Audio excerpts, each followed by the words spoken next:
Whoa, buddy. Put that thing back in its holster. We haven't gone anywhere. I don't understand. Check out the MichaelDukesShow.com for information on how to get access to the podcast. Welcome to the party, pal. The Michael Dukes Show. I have 2 guns, one for each of you. Firearms Friday. As Thomas Jefferson stated, it is the right and duty of the people to be at all times armed.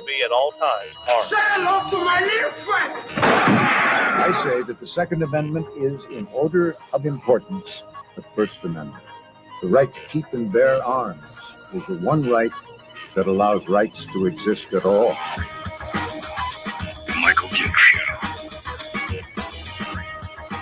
The right to keep and bear arms shall not be infringed. Firearms. From my cold, dead hands. Friday. Take my rifle, this is my gun, this is for mine, and this is for fun. Firearms Friday. Firearms Friday, your chance to sound off on issues of a two-way nature right here on the Michael Dukes Show, broadcasting live across the state of Alaska on this, your favorite radio station and or FM translator, and live around the world on the internet at michaeldukeshow.com, where you'll find links to the audio-only live stream as well as the links to our social media sites like Facebook and YouTube and Rumble, etc., etc., etc. Good morning, my friends. Welcome back to the program. Thank you for coming in and being part of it today. It is just a beautiful day down here in beautiful old Homer, Alaska. I guess we're one of the few places that didn't get a bunch of snow.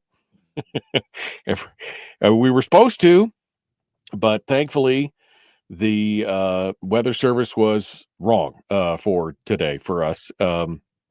29 degrees here on top of the world, and loving it here in a brisk, beautiful, crisp Friday morning here on the program, and snow everywhere else. In fact, if you're listening right now and you're in the Seward area, there is a 2-hour delay for schools in the Seward area, including Peninsula East, Seward Elementary, Seward Middle, and Seward High School.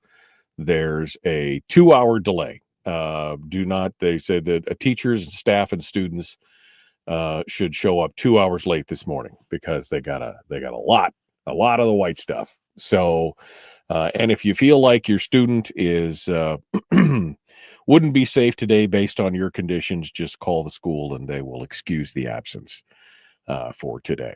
So there you go. Also where is it? It's right here. Weather advisory for the Aleutians too. So folks listening out in Dutch Harbor this morning on Alaska, winds 50 to 70 miles per hour with gusts up to 95 miles an hour. I mean, it's just a little breezy out there in the Western Bering today.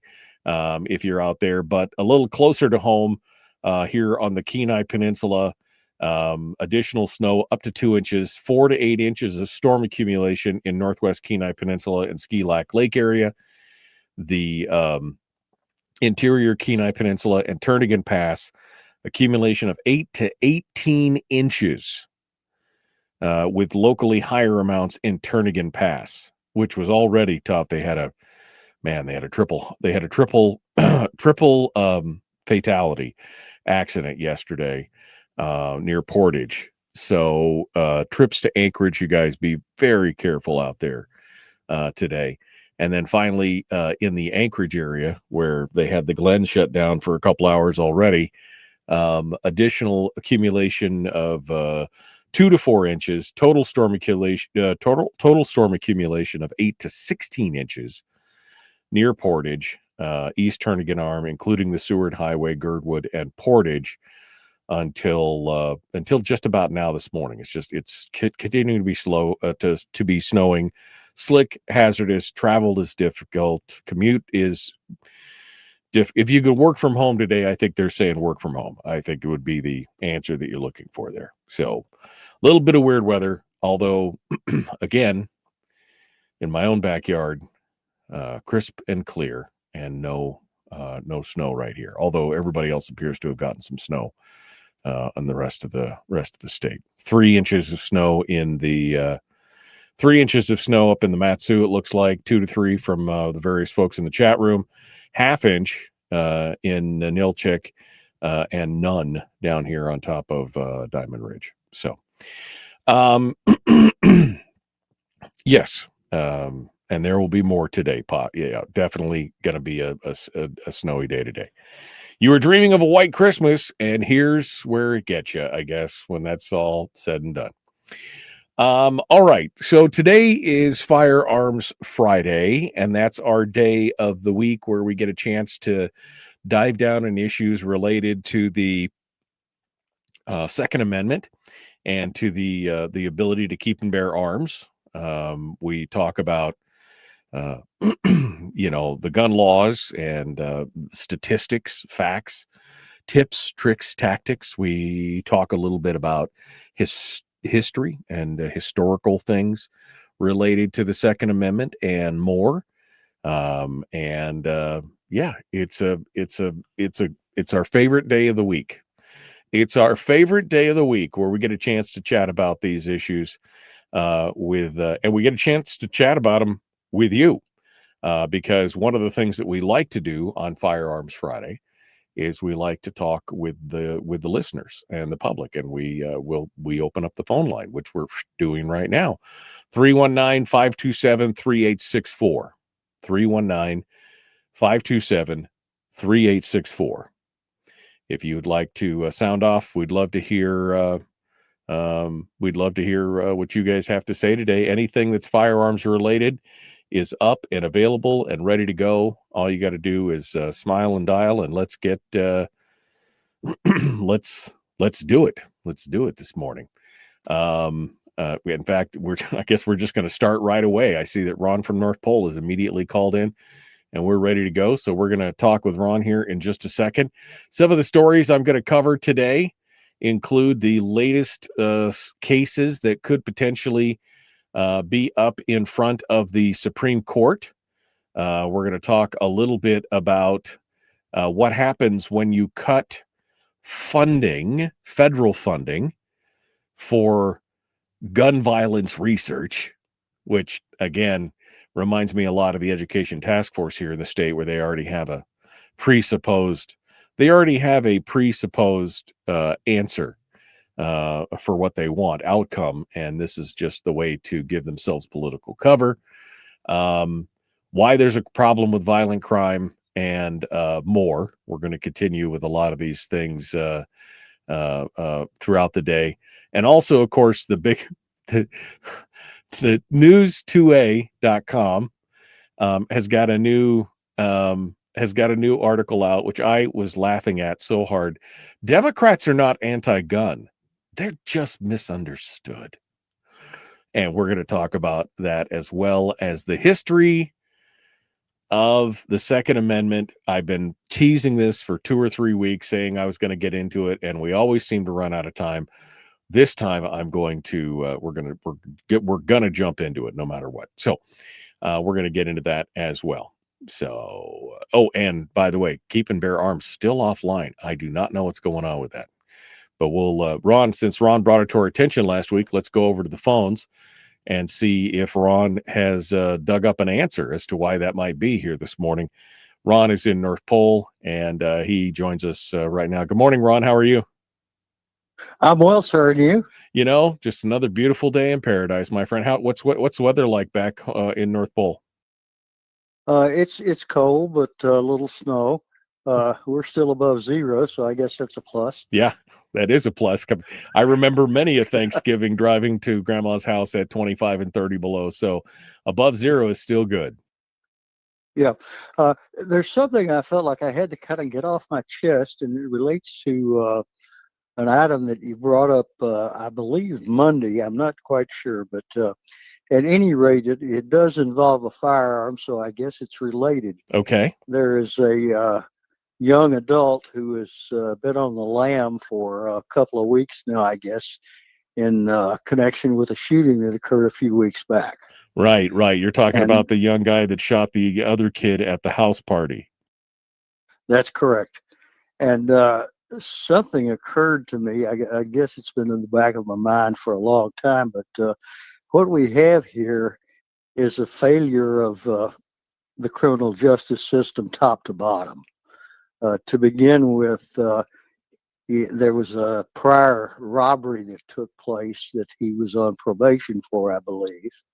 And at any rate, he was 17 at the time, so right on the cusp of being an adult.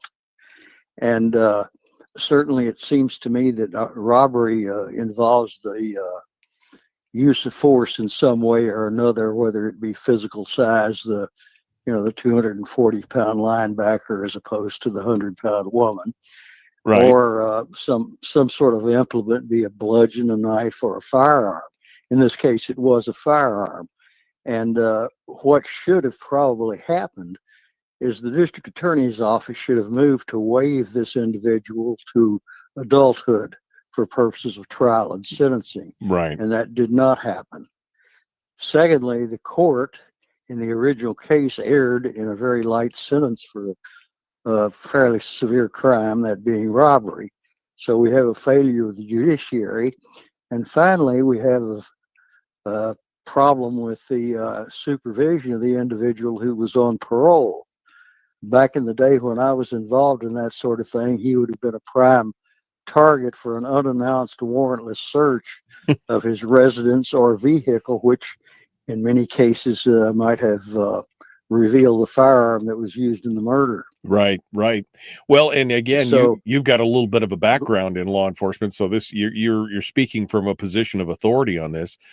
And I got to be honest with you, I agree with you. I mean, how many times, Ron, do we see a story about a criminal doing criminal things who was a prohibited person, right? Who was already, exactly. who'd already done bad things, was already known to law enforcement. And yet they're surprised, I tell you, when this thug does thuggish things after you are light on him at the in the courtroom. Exactly. So back in the day, an armed robbery situation generally resulted for an adult receiving an absolute minimum of 4 years incarceration. Right. But now, because he's a misunderstood youth, right? Oh, he's just a misunderstood. Johnny was a great boy. He was a great boy, and it's just the circumstance. He's a victim of circumstance in this regard. No, he's a thug. He's a thug who did thuggish things and decided to bring a firearm to a party, and it ends up shooting another kid. It's infuriating. I suspect too, if we looked at it carefully, we'd find that alcohol or some other altering substance was involved. Yeah, no, exactly. It reminds me, did you ever see the video? And I'm sure it's been taken down now several times. Did you ever see the video of the shooting outside of the Gaslight nightclub in Anchorage? Did you ever see did you ever watch that video by any chance? It happened earlier this year.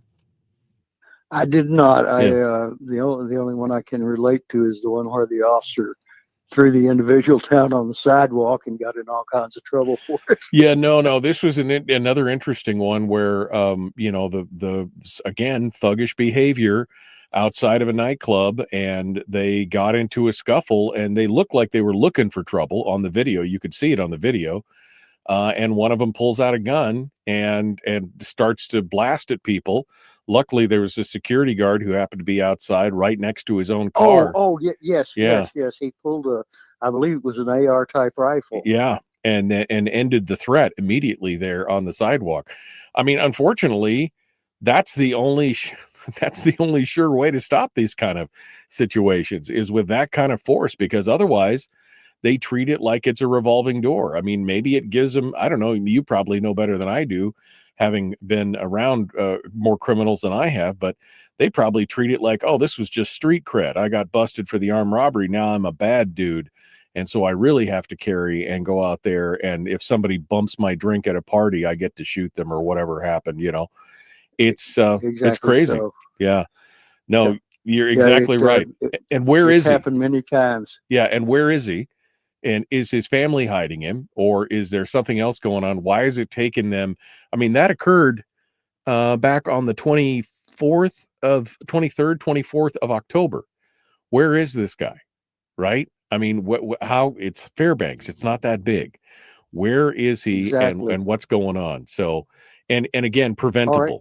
So, all right, Ron. All right, I will cut you loose. I just felt like I needed to get that off my chest. No, and I look, I'm in agreement with you, and I think most people are. You know, most people are like, if you're gonna do a crime, you should do the time, and there shouldn't be this kind of mamby-pamby, we'll do half measures kind of thing, especially if it's a crime involving violence, which robbery with a gun is violence. Whether he actually put the gun to somebody's head or just had it in his hand, that's implied violence, right? Absolutely. All right, Michael, you have a great day, and I'll be listening to the rest of the show. Thanks so much, Ron. I appreciate you calling in this morning and being Bye-bye. 319-527-3864, 319-527-3864. If you would like to sound off, we'd love to hear from you this morning on any Second Amendment topic that you want to jump in on. And he's not wrong. He's not wrong. In fact, this plays nicely into a couple of the stories that I wanted to talk about today. Again, this goes right back to a story that's actually from I read in the Alaska News Source from KTUU. A 15-year-old in Florida. Now, this is not an Alaska story, although it was linked in KTUU. A 15-year-old in Florida is accused of killing a classmate after bumping into each other in the school hallway. Apparently, the 16-year-old victim, who had allegedly bumped into the suspect, the 15-year-old suspect, didn't apologize, which officials said led to his killing. The 15-year-old is being held in juvenile detention. He appeared nonchalant during a court hearing on Friday, but he turned and smiled as his family called out to him because he apparently is the rock star. The sheriff said the bump in the hallway, followed by a lack of apology, turned into a plan to fight at a nearby basketball court after school let out. That's when the 15-year-old shot the 16-year-old. Look, I don't know about you, but back in the day, I mean, if we had a beef, didn't you just, meet out by the basketball court and have a throwdown? Didn't you just throw some punches? At what point did it be like, oh, we got to bump each other here? So we're going to talk a little bit about this when we get back. But I read this story and I was like, wow. I guess, first of all, I was glad it didn't happen in Alaska, but then Ron reminds me of this party in Fairbanks where something very similar just happened. We're going to be back with more. Don't go anywhere. The Michael Duke Show. Common sense, liberty-based, free thinking radio.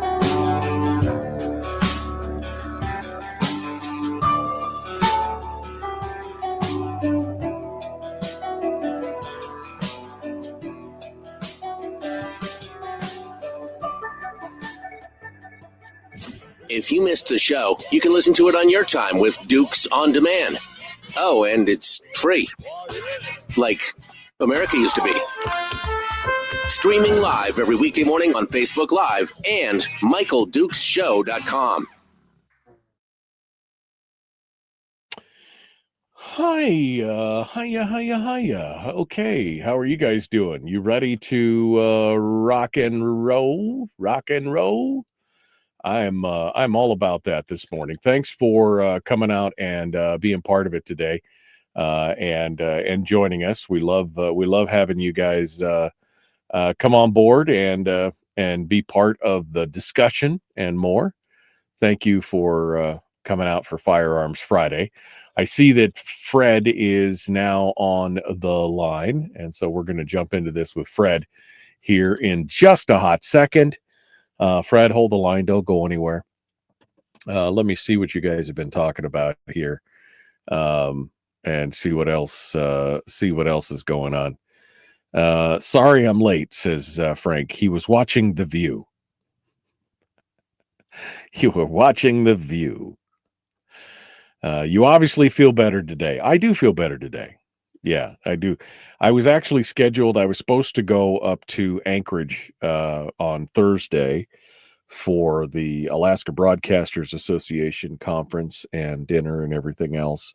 But between the fact that I've been under the weather and Terry is on hour, I think 52 of this point of a migraine, it just didn't happen. We just decided not to. We decided to pull the plug on the whole thing, which is unfortunate because I really wanted to go up there and rub elbows with my fellow broadcasters. And anyway, here we are. So it's doing. Frank asked a question. I saw this discussion yesterday, Frank. Frank asked the question, why do some comments not get posted in the chat room, but show up in the lower right-hand corner, which is this corner right here where you see the little widget with all the text on it? So that's an interesting thing, and I've been observing that for quite a while.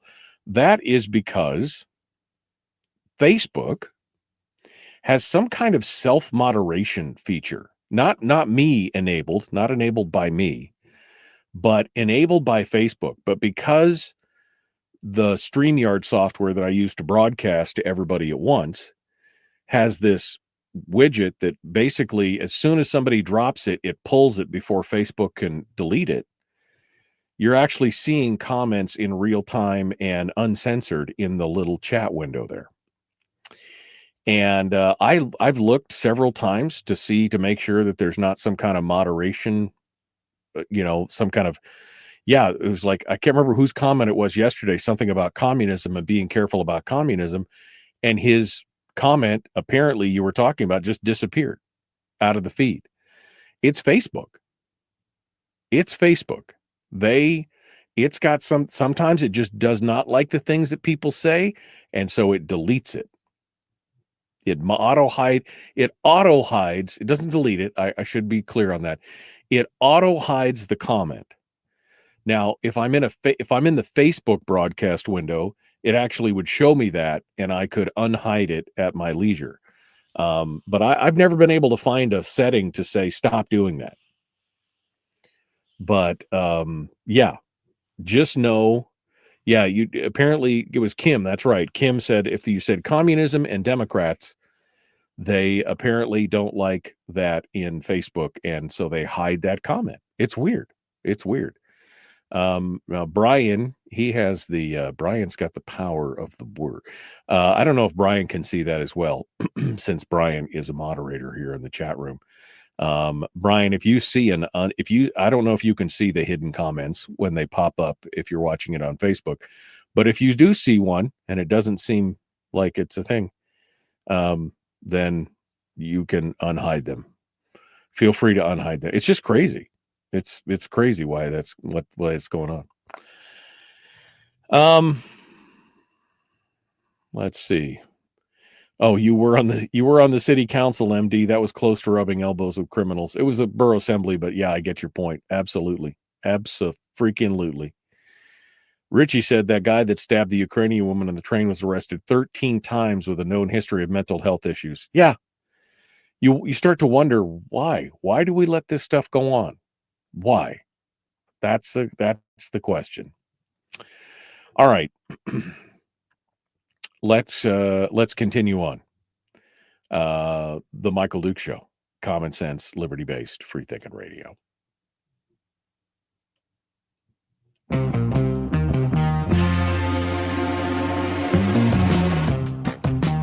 What the hell is an assault weapon? Does that mean that if we hurt your feelings, you should consider the Michael Dukes Show assault radio? Okay, we can accept that. Here's Michael Dukes. Kind of a dick, but somewhat funny. All right. Good morning. Welcome back to the program. Hour one of the big radio show. I'm already in hour 2 mentally. We got some other stories to talk about, and I do want to get back to this story about this 15-year-old who shot the 16-year-old, because again, this is where violence is coming from. This is about part of this machismo and this honor culture and everything else. And we're gonna talk a little bit about that. But first, because your phone calls reign supreme, Fred from Rhode Island is joining us this morning, and we've missed his call the last couple of weeks. So let's see what he has to say. Good morning, Fred. How are you? Good morning, Michael. This whole thing with these individual juveniles, getting into it with violence.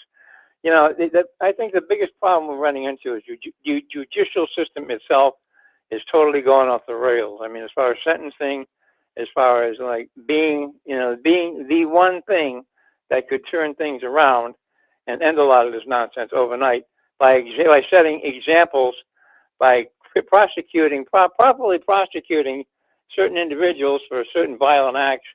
And if they made an example out of one or two of them, I think that a lot of people would wake up and say, this is definitely not going down that road, because look what happened to this guy or that guy, or this, under this particular situation. Right. They don't get away with it. Right. The problem is they're getting away with it because the judicial system, these judges, these liberal judges, will not, throw the book at the individuals who commit these violent acts. And that is the biggest problem I think that we're facing.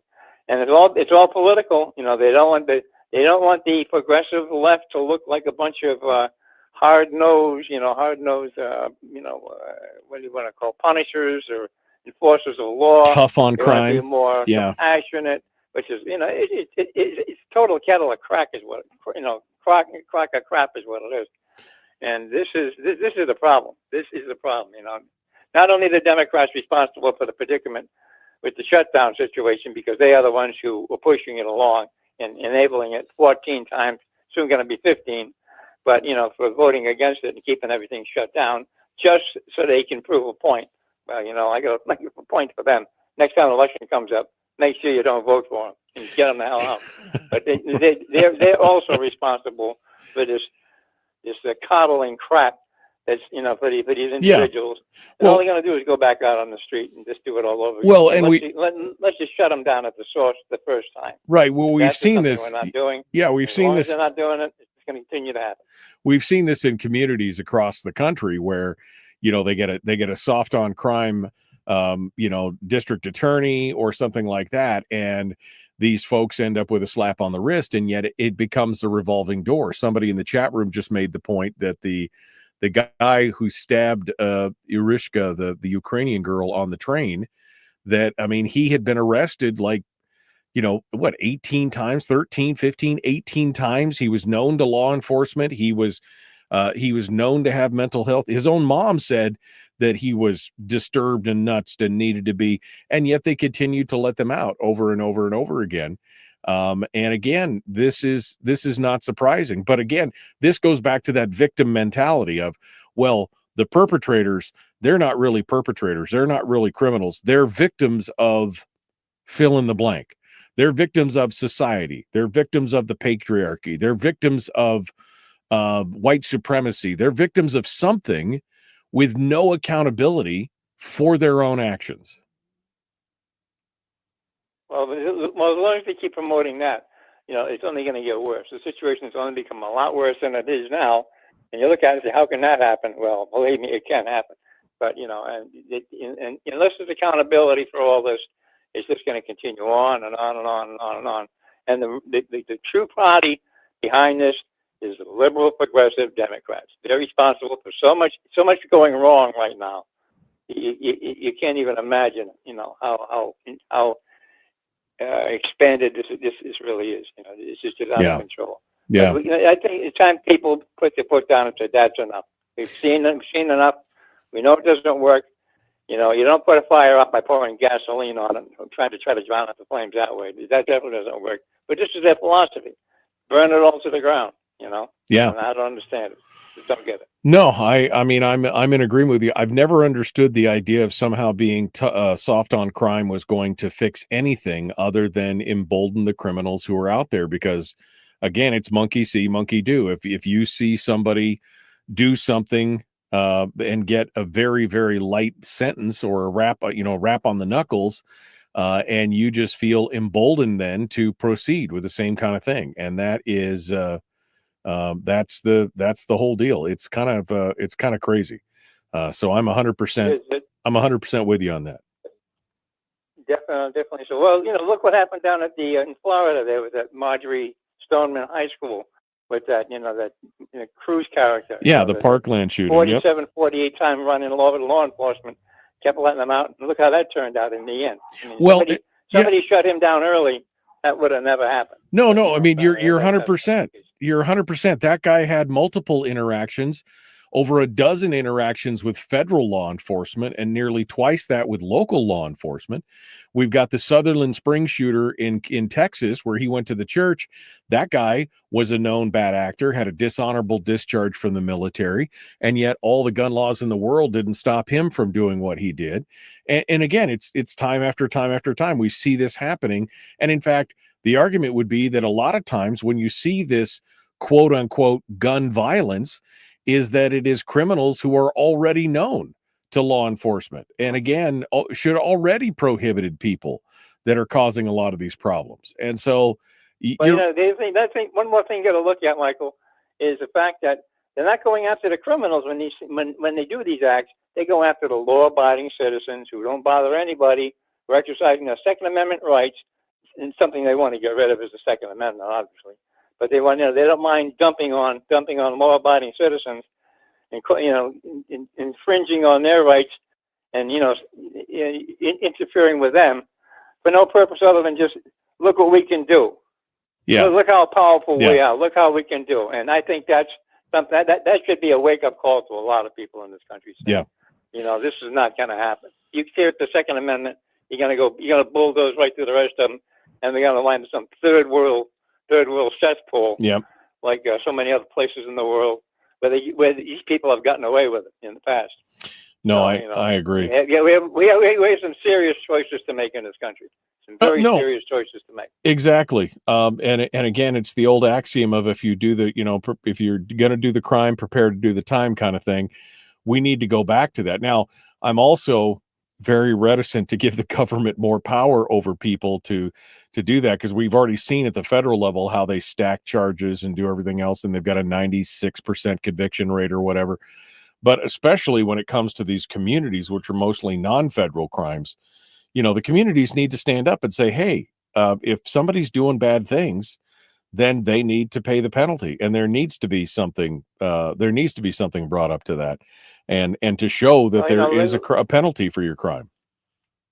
Absolutely. Well, like it says, we the people, all of us, should speak up and definitely raise holy hell with the government, saying, enough of this nonsense, enough of this coddling crap. It's just going to make life a lot worse for everybody else. The government probably should be first to me. I'd hold every one of these governors in these liberal blue states who allow this crap to exist. I would hold them personally accountable for the outcome. You have a kid that was murdered by some scumbag who shouldn't have been out on the street in the first place. Yeah. You know what? We're going to sit there and we're going to go after the state. Yeah. And we're going to sue the living crap out of them. Good luck with that, Fred, because again, that goes back to accountability. How are you going to get them to be accountable? That's the big question. And they allow it to happen. They're accountable in my book. Yeah, well, that's the way I look at it. That's the problem, isn't it? Is we got to have more accountability for everyone in that regard. All right, Fred, thank you so much. It's good to hear from you, my friend. Good to talk with you. Thank you for calling in. Let's go over here. Brian's on the phone. Good morning, my friend. What's happening up there? It is it's dark and there's snow, so I guess it's Alaska. It is Alaska. Dark and snow, my friend. Dark and snow. I'm surprised we're getting snow, though, despite the government shutdown. I thought that the snow would stop if the government shut down. Yeah. But apparently they haven't figured out that part of the They've got to turn the snow machines off. They've got to turn the snow machines off, the other kind of snow machines. I mean, they got to do it. It's just, what's on your mind today? Got a question for you. I'm going to go kind of from the Mhm. philosophical, higher level civil rights issues to a more practical one. And hypothetically, say I was a guy that back in 2008 became very concerned about his Second Amendment rights, and he started systematically purchasing ammo. Say a box a week, a box or two with every paycheck. Sometimes you could buy more, sometimes you could buy less. But now it is fall, and during the fall time, in the winter or the clock change, I check my holsters to make sure that they keep retention. I wipe my guns down with some gun oil, but I notice I have all these boxes of freedom seeds. Right. And I have heard that it's best to take them out of the cardboard boxes and just put them into a big ammo can, just loose in there to take them away from the cardboard. Right. I was wondering if you had any thoughts on that, or if you think that this is just some sort of silly internet rumor. I think that the cardboard is definitely not a problem. I mean, the worst enemy of ammunition, especially when it comes to storage, is obviously moisture. And putting the boxes of ammo in an ammo can, which is airtight, is probably your best bet. If you're worried about moisture, if you live in an area where there's a lot of humidity or a lot of maybe salt air from the sea or something, then you could throw some desiccant, into your can with your boxes of ammo. I've never seen, I've shot ammo that's 20 and 30 years old that was just in boxes. Some of it that was in boxes in ammo cans. And I've shot, honestly, I've shot some stuff that you would probably want to throw away. It's got crud and corrosion and everything else out there. When we were with the Alaska Machine Gun Association and we had some big shoots up there, we brought some ammo that was just cruddy and crappy. And, we shot it and it worked, and it was 40 or 50-year-old ammo. But yeah, the best thing to do is just to make sure. I would say ammo cans are great, but you don't have to unbox it. I mean, what's in the box, the cardboard box, the container, and the plastic trays that's going to hurt brassed ammunition, right? There's really nothing in there unless the box is wet, unless you didn't store it in a cool, dark, dry place. And that's the thing, cool, dark, and dry, just like your food storage, right? Cool, dark, and dry. Putting the ammo in boxes inside of ammo cans is probably the best long-term solution. But I've seen stuff just sitting on shelves in a dark, dry closet for years and never have a problem. So yeah, I think it's an internet rumor where, you've got to unbox it and just dump it loose into the bottom of a can. To me, that makes no sense. I don't see there's any appreciable, and until somebody shows me some kind of Mythbusters scientific, study to show it, I don't believe it. I just, again, think cool, dark, and dry. And if you're worried about moisture, which is the number one thing, a little desiccant in the can will fix a lot of that. I appreciate that. Yeah, well, I appreciate the question. I mean, I think it's an interest, because I did see that a while ago where somebody's like, "Oh, you just need to dump it all out in a," and I kept thinking, why? Why would you need to do that? I don't see a justifiable reason why that is. Now, maybe somebody out there has got some kind of experience where they can tell me that the cardboard ate the primers or something, but I don't see it being an issue. So hopefully, cool. Hopefully somebody will call in if there's a difference of opinion. All right, on thank that. you, sir. Thanks, Brian. Good to hear from you, my friend. Thank you for being part of it. All right, we gotta go. Wow, we're already up to the next break. We gotta go. Don't go anywhere. The Michael Duke Show.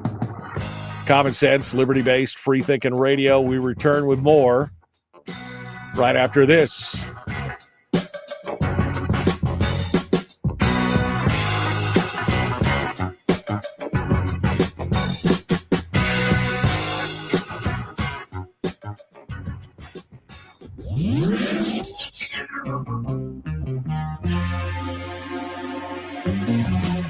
Running on 100% pure beard power. Oh, also some coffee. We dip our beard in coffee. Nice beard. The Michael Duke Show.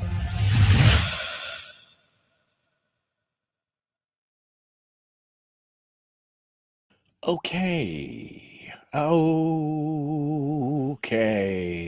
What's happening, my friends? What are you guys doing? You ready to continue on here and rock and roll and do all that kind of stuff? All right, let me go back to the chat room. This is a good question for Brian. I mean, I remember seeing that a while ago and I was like, it's just one of those things where I kind of rolled my eyes and it was some FUD on a Reddit forum or something was like, oh yeah, this is a great idea. Let me just, tell everybody to just dump all their ammo into the. By the way, I mean, don't you just hate it when you get to I would much rather have a box of ammo that I don't know why, maybe it's psychological, but I would just much rather have a box of ammo that I could work with rather than a whole case just full of loose rounds. Because it's irritating. It's irritating. Anthony says, collect those do not eat packets you get in everything. You can't tell me what to do. I'll eat what I want to eat. Anyway, and drop a few into your ammo cans. Easy salute. You can get desiccant is cheap. You could buy the little desiccant packets for next to nothing. You can get a packet of 30 of them off Amazon for dirt cheap. And throw it into a lot of different things. But you're right. I mean, do not eat packets. It doesn't make any sense. I don't understand the justification for how would a box of ammo, how would it deteriorate in a box? Well, what is it? Unless, of course, the box is soaking wet or got wet or whatever. But again, I have shot some ammo that you would definitely have thrown away at some point. Definitely would have thrown it away. Terry says, cool, dark, and dry refers to a lot of things. Okay. Terry, you're a little dark this morning. I don't know what you just, a little dark out there.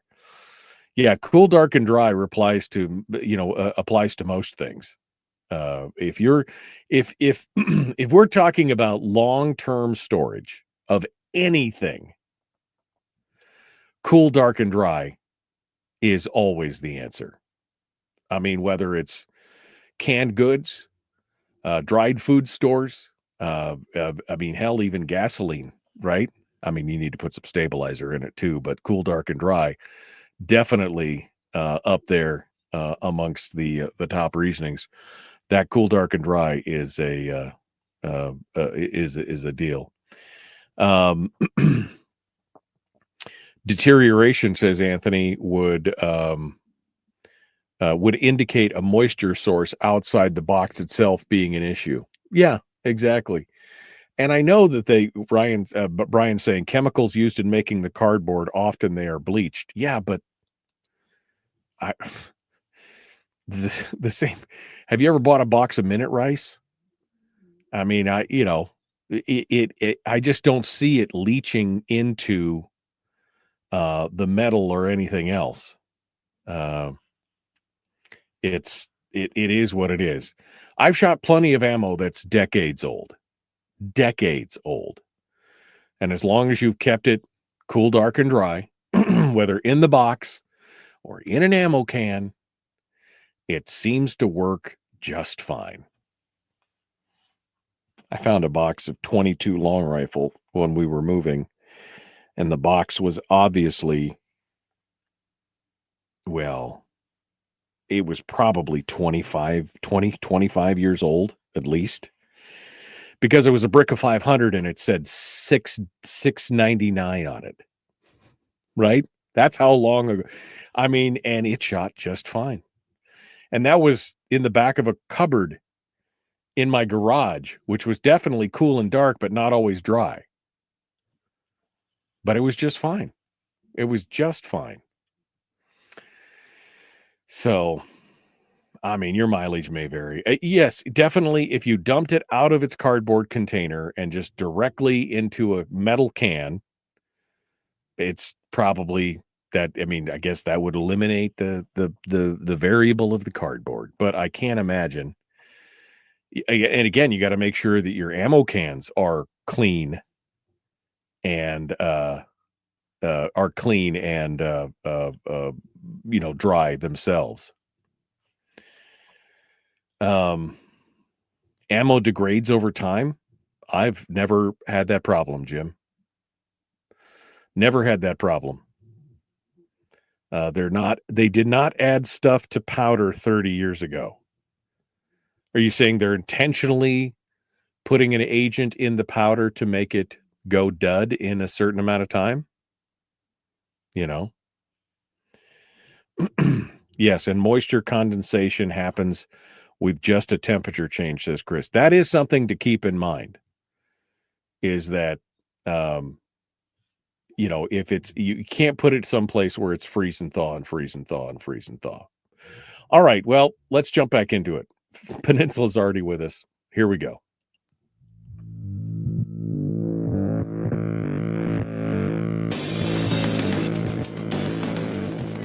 What the hell's an assault weapon? What isn't? If I assault you with a penguin, doesn't that make it an assault weapon? Does this mean that if we hurt your feelings, you'd consider the Michael Dukes Show assault radio? Okay, we can live with that. Here's Michael Dukes. Okay, somebody just brought up welcome back to the program, by the way. It's Firearms Friday. Somebody just brought up a very valid point, which I didn't cover, is that moisture condensation happens with just temperature change. So when I talk about storing ammo or food, or quite honestly, anything that you want to keep long term in a cool, dark, and dry place, I guess by cool, what I mean is, more than anything else, is that it's stable. You don't want to put stuff into a shed that goes through a freeze-thaw cycle, freeze-thaw, freeze-thaw, freeze-thaw, because Chris makes the point that moisture condensation happens with just temperature change. And he's right. If you get rapid freeze-thaw cycles, or in a spring where it's above, below, above, below, above, below, you can get condensation that will, be drawn right out of the air. Again, leading me to remind you that desiccant inside those long-term storage, whether it's food or ammo or whatever, is a good thing, because it draws the moisture into the desiccant and not into the item that you're trying to preserve. But you also want stuff to be in a a stable temperature environment. So that's why you want to do that. Yeah, I know that Obama wanted to mandate that any new ammo manufacturer needed to have a shelf life because ammo did not stay active for long. Look, I don't believe there's a lot of conspiracies out there, conspiracy theories about all that kind of stuff. I've never run into a problem where I've had a whole box of dud ammo that was, 10, 15, 25, 5 years old, 3 years old. I've never had that issue. I know that's a dream for some politicians out there, is to make ammo go dead after a certain amount of time or whatever. But so far, I've never seen that personally. Now, maybe you have, but I never have. So it's a good thing to get into. All right. Chris Cheng is supposed to be joining us in hour 2 today, but I have not heard from him this morning. He normally gives me a thumbs up or something early on this morning. And so because we are running out of time, and we took some calls today, and I've been teasing this whole thing about the militia, and talking about the Second Amendment and the historical discussions around it for the last 3 weeks. And I hadn't got to it. And now we took some phone calls this morning, and we've only got about 4 minutes left of this hour. We're going to pick that up directly on the other side. Even if Chris joins us, we're going to do that, because I think it's an important thing. And I've been wanting to talk about it for weeks, but sometimes other things just get in the way. But let's go back to this story about this 15-year-old. And part of the problem is, this is why there's a violent crime problem. It doesn't have anything to do with the guns. It has to, I can almost guarantee you, I would bet real American money that this 15-year-old that killed the 16-year-old for bumping into him in the hallway probably didn't have a dad. Probably didn't have a familial unit and was probably part of that gang honor culture where he felt disrespected, and it had to be that disrespect had to be answered for. So therefore, instead of just going out back and having a beatdown session, they went out back and he shot the kid, and then offers no apology, offers no, just appears nonchalant according to the article. And I guess that's part and parcel of what we've got going on here, is that they are that I think is the deeper issue of what's happening. Then you've got President Trump, who has cut a lot of tax money from so-called gun violence research. Tom Knighton over at Bearing Arms writes about this. And the president's been clear that he was not going to fund this stuff. And so then you've got all these different anti-gun outlets and think tanks and everything else lamenting the fact that they got all their funding cut. And the New Jersey Gun Violence Research Center claims that federal actions and defunding are threatening measures aimed at reducing firearms-related violence nationwide. But then they go on to talk about how the national homicide rate fell by more than 16% in 2024. And they said, well, that's due to the homicide spike during COVID. And then they started to say how the new drop also is because of all of New Jersey's great gun safety policies. The safe gun storage and, preventing kids from getting access to guns, better red flag laws, and all this other kind of nonsense. And that the Gun Violence Research Center is making all these bipartisan efforts work, and that's where the money's, and that's why, except for, shocking that a gun violence researcher found that gun control was, a positive, right? I would, except for that they're cherry picking the results. The gun violence, and in fact, the homicide rate has fallen across the country, not just in states where there's gun control, also in states where there's absolutely no gun control or the gun control has been lifted. In fact, since the Bruen decision, which we said would create a wild, wild west, right? Blood in the streets. The homicide rate has continually fallen since the Bruen decision. But they don't want to make those connections. Again, this goes back to what we talked about earlier.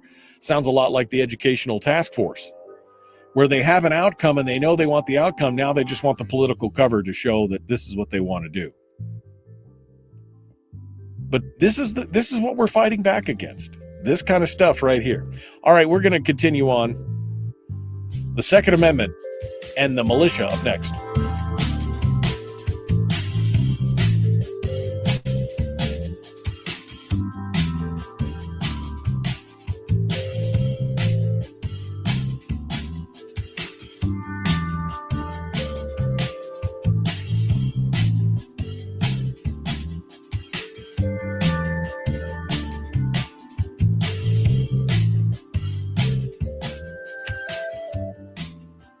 Is this a new story, Frank? Did I miss this story? Was this a brand new story here?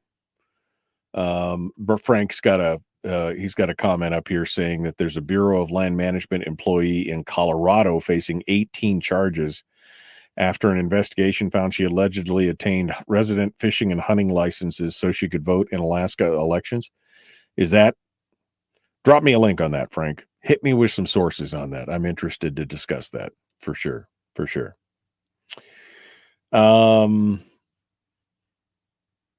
Okay. Let me go back over here. See if there's any other. Let me see if there's anything else over there. Girdwood K-8 bus service canceled Friday. Heavy snow continues. Okay. So I don't see that story over here in my world, but I'd be interested to again get the source on that. Get the source on that, Frank. Hit me with it for sure. Okay. Oh, it's in the Newsminer this morning. Dude, I have been reticent to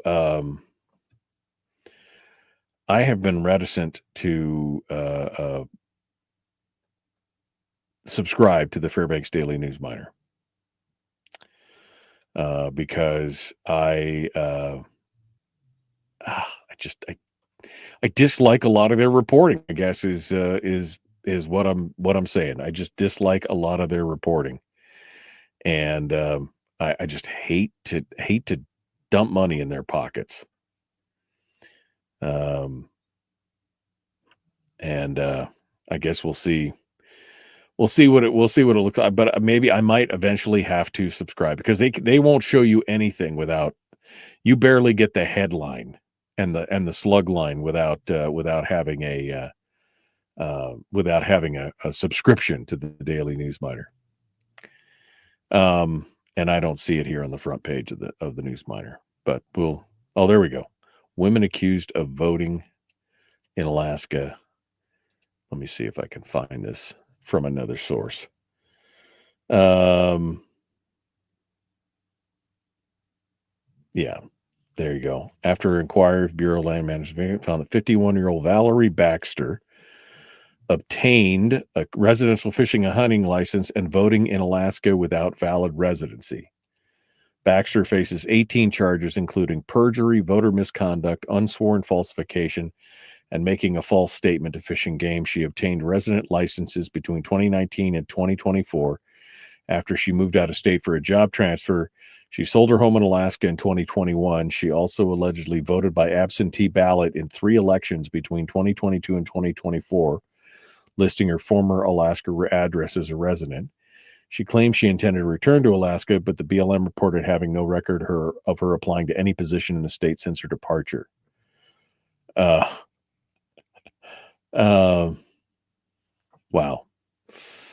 Yeah.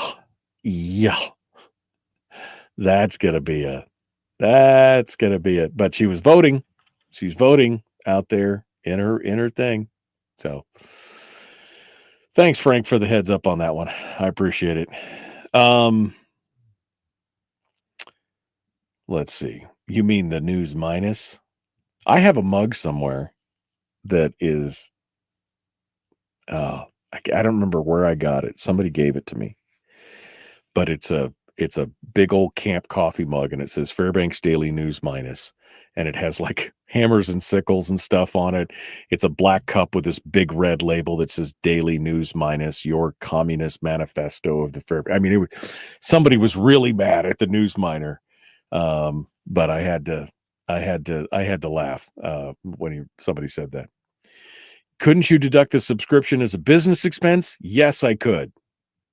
Does that mean I still give them money? Yes, it does. I know. I should. Oh, it's just been such a bone of contention with me for years. But we'll wait. Yeah, wait. I thought voter fraud doesn't exist, says Brian. No, of course not. It'll never, it'll never happen. Don't worry about it. That just doesn't happen. There is no voter fraud. We heard that for sure. All right. Well, we're about 90 seconds out here. I still haven't heard from the Top Shot. So we'll see what he's up to. And we'll see what's going on. Yeah, that's the question. Greg asked, did she get her PFD? And I don't know. That's not in the synopsis of the story that I saw. But maybe? ? I mean, she voted in the election. That seems kind of crazy. And she got a hunting and fishing license, which seems weird. Like, why would you get a hunting and fishing license if you're not even in the state, other than to prove that you needed that to prove that you were eligible to vote, maybe? I don't know. Man. I don't know. All right. We got to go. We got to go. We'll be back with more. The Michael Duke Show.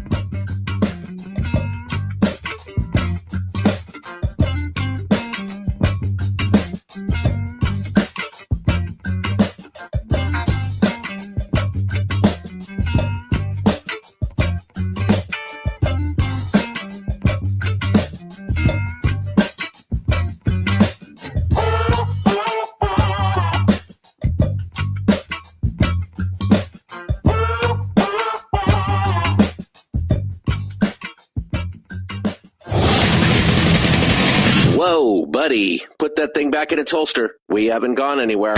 I don't understand. Check out the MichaelDukesShow.com for information on how to get access to the podcast. Welcome to the party, pal. The Michael Duke Show. I have 2 guns, one for each of you. Firearms Friday. As Thomas Jefferson stated, it is the right and duty of the people to be at all times armed. Say hello to my little friend. I say that the Second Amendment is, in order of importance, the First Amendment. The right to keep and bear arms is the one right that allows rights to exist at all. The Michael Duke Show.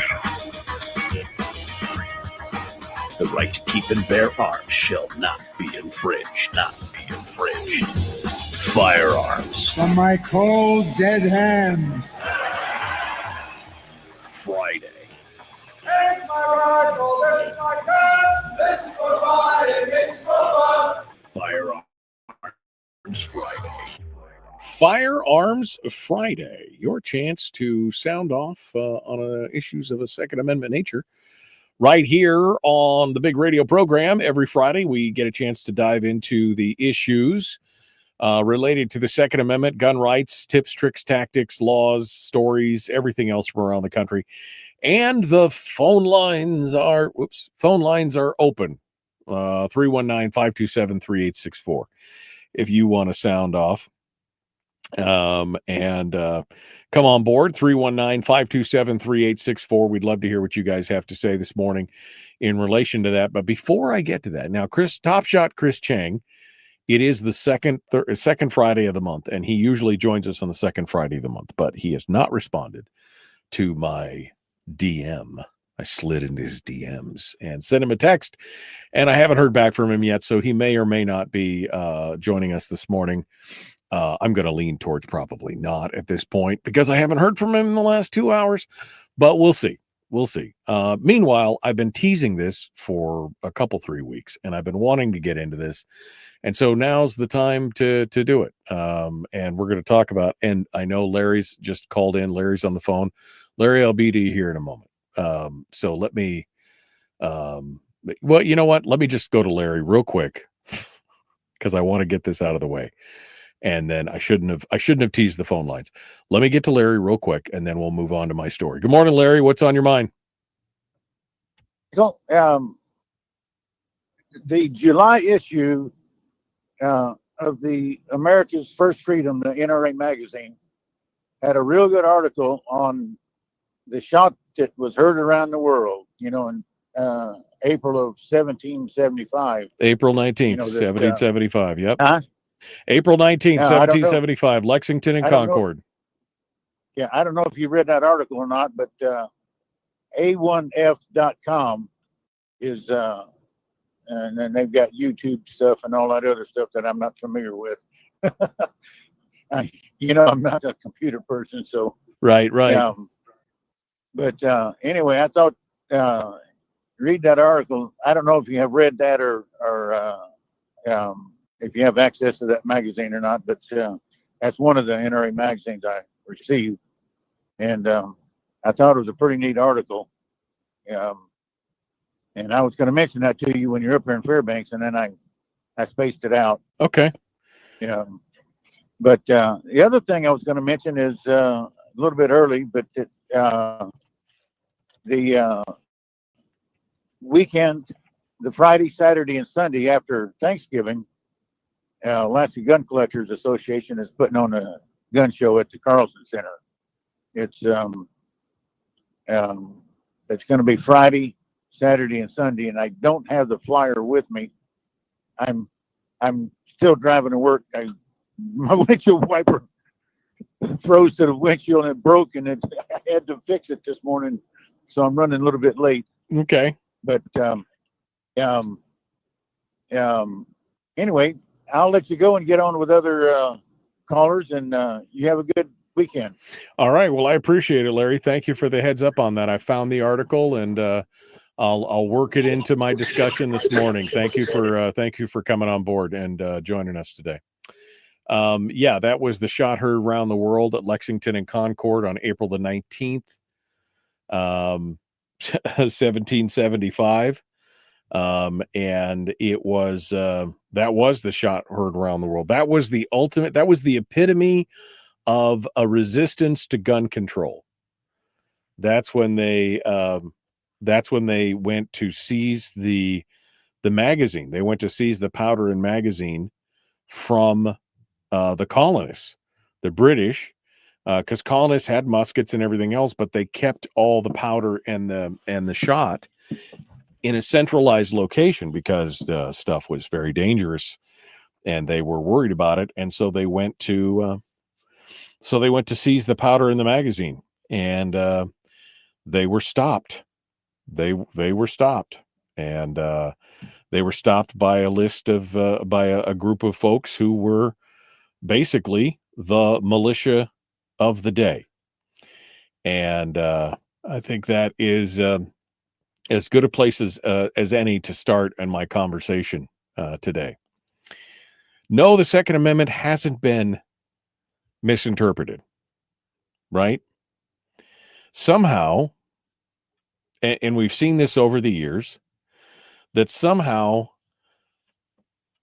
when people read the introduction, the first clause of the Second Amendment,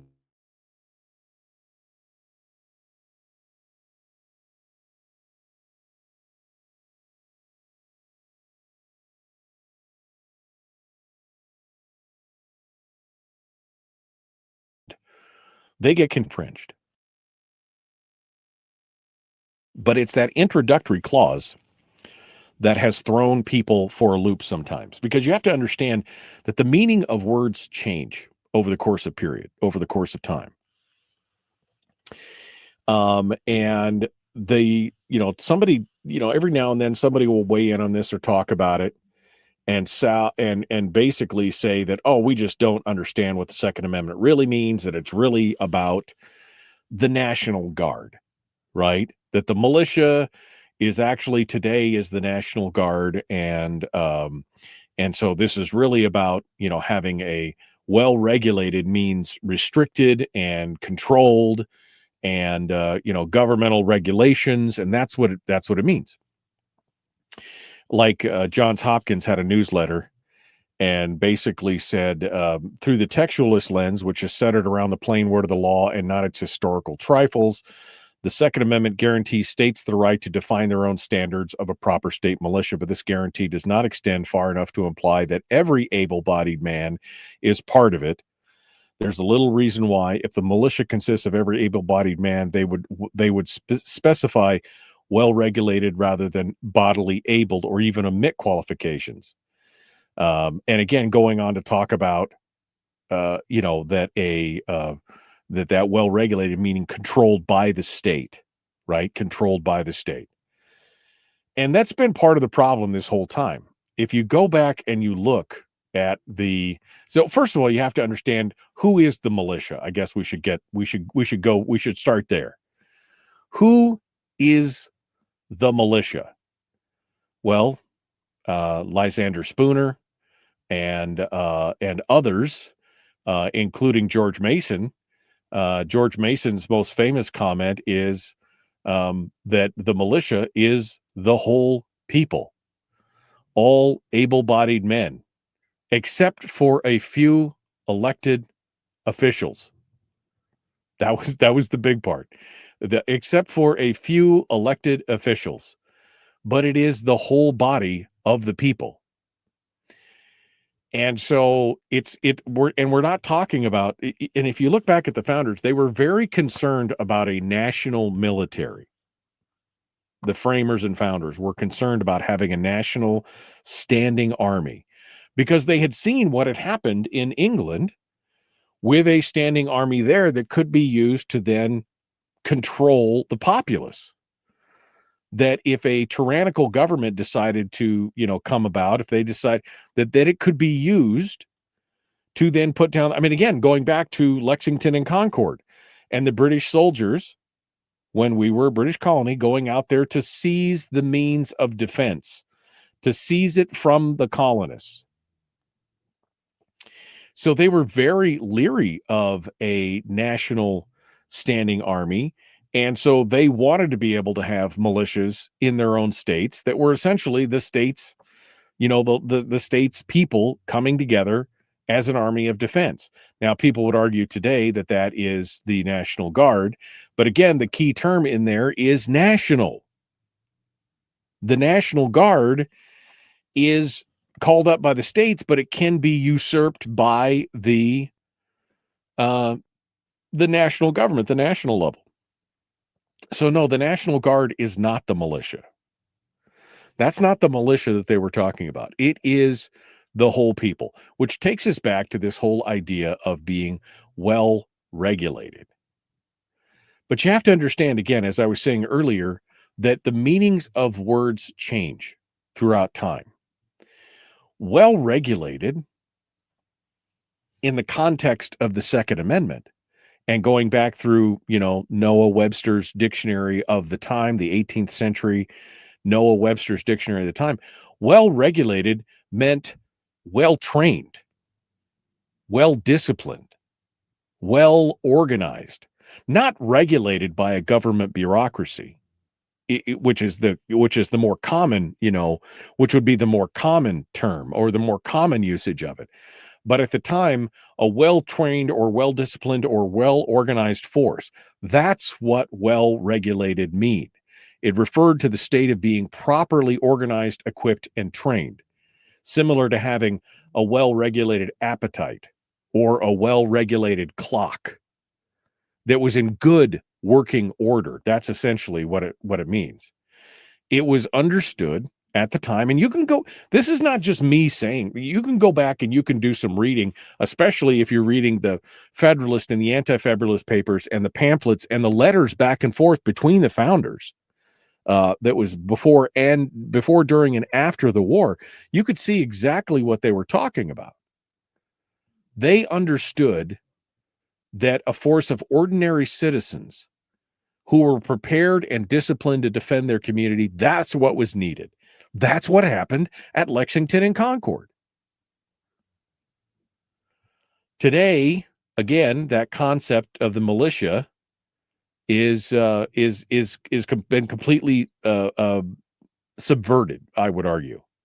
And I've seen it in big presentations where they talk about, well, the militia was of yesteryear and now we have the National Guard. Two completely different entities. Completely different entities. Although that's not what they want you to believe. So if you want to understand the Second Amendment, and you want to understand, any of the amendments, if you want to understand the Constitution and the writings of the time, you need to be able to go back and take a look at at what words meant in the moment, in that moment, as they were writing it. And then you should read all the backing documents that were being written and discussed and read broadly by the founders, the framers, and people of the day in that time period. And it was the joke that I said with Bernadette earlier this week. It's the same kind of thing. If I feel like today, having read and spent a lot of my high school career, it was one of my things that I was fascinated with growing up in high school and in college, my 1 year of college, was the founders and the framers, the Federalists, the Anti-Federalist papers, the letters between Adams and Jefferson and Madison and Jefferson and the writings of these men who were so brilliant to be able to set up this country and who fought for this country and gave up, in some ways gave up their lives, their duty, and their sacred honor, right, to pull all this together. When you read about what they were writing about, it gives you a great deal of context for what you see being off quoted as a, being a throwaway quote in today's society about what was happening back then. You understand a lot more. But again, one of the most glaring examples is this idea that well-regulated means being regulated by a government bureaucracy. And that's not what it means. So, and I see these articles pop up from time to time that are talking about this. The well-regulated means regulated by the government, that we don't need this anymore. This is an outdated amendment because now we don't have a militia. Now we have the National Guard. And that's what it applies to. It doesn't apply to the individual right to get. Every other right in the Bill of Rights is specifically dedicated to individuals. Yet somehow the founders and framers just decided that, oh no, this one law, it doesn't apply to individuals. We're just talking about government controlled militias in there. It just doesn't pass the smell test. It doesn't make sense. And again, the right of the people shall not be infringed. So it's been something that's been on my mind. I've been thinking about it a lot. And I would encourage you, if you want to go out there and look for this, you can go to the National Constitution Center. The Heritage Foundation has some stuff on it. The Second Amendment Foundation has some things on it. But if you want to do it right, get yourself a 1794, I think it was 1794 version. You could find it on Google. If you Google it, they have of the Noah Webster's dictionary. Noah Webster, by the way, who was among the founders. But he was fascinated with words. Anyway, you could find a historical dictionary and just take that as you read some of the writings of the founders and take it along with you. And if you don't understand something or it seems a little weird, go read what the word meant in the context of the day. It's eye-opening. It is really, really eye-opening. But again, that well-regulated component is one of the most glaring examples of it, because it didn't mean regulated by government. It meant well-trained, well-organized, disciplined. That's what it means. Well-regulated. Not we've got to have government's permission to protect ourselves.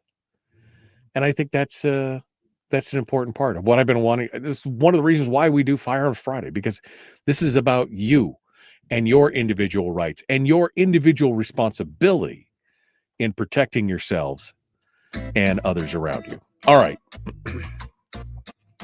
So there's that. All right, we're going to go. We got more coming up. Don't go anywhere. The Michael Duke Show continues. One final segment dead ahead.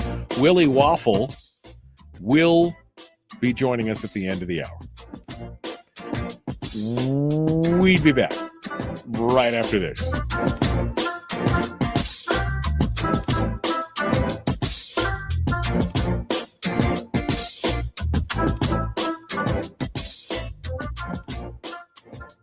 We're broadcasting live through a series of tubes. Allowing all of these entities to provide streaming stuff going on the internet. Well, it's kind of hard to explain. Sorry. Streaming live every weekday morning on Facebook Live and MichaelDukesShow.com.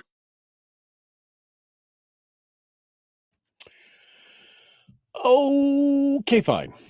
How y'all doing? Did that make sense? I felt like I was rambling there a little bit. But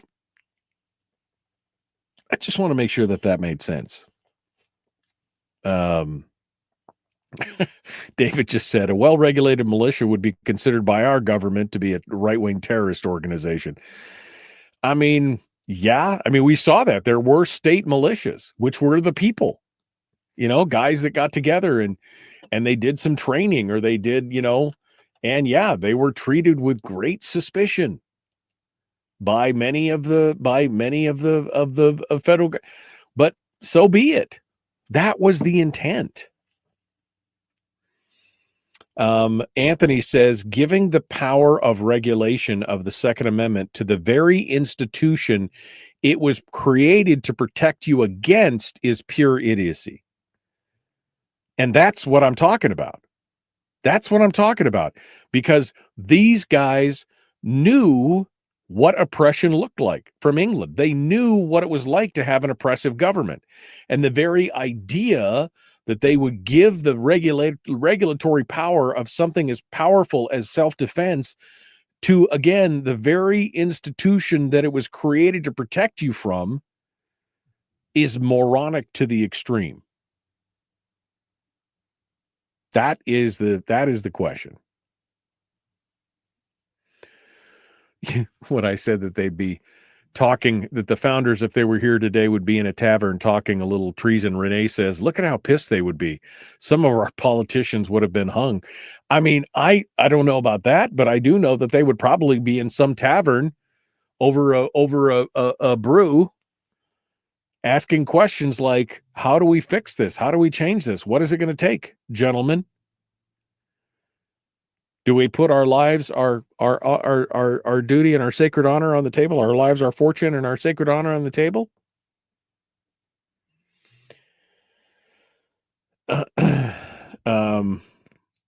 Yeah.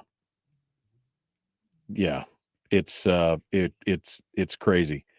Richie said, first of all, Frank says, are we going to get a review of Predator Badlands? Yes, I believe we are.